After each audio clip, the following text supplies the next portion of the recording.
माड़ी आसुची बात्या यास घंटा प्रति 12 किमी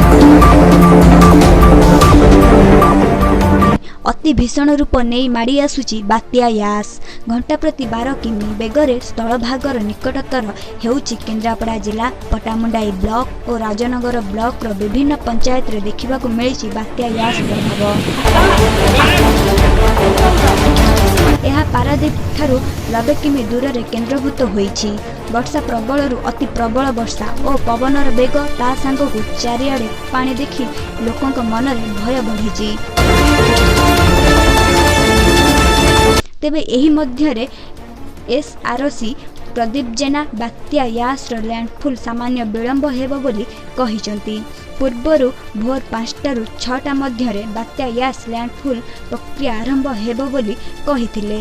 हेले एबे लैंडफुल प्रक्रिया दिन 10टा रु 11टा मध्य रे आरंभ हेब बोली कहिसंती। पूर्वरु पवनर सर्वाधिक 150 किमी रहिबो बोली कुहा जाउथिला।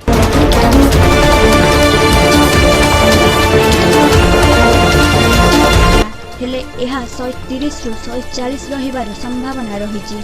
पवनर बेग कम हेबार संभावना थिले मध्य प्रबल वर्षा हेबो।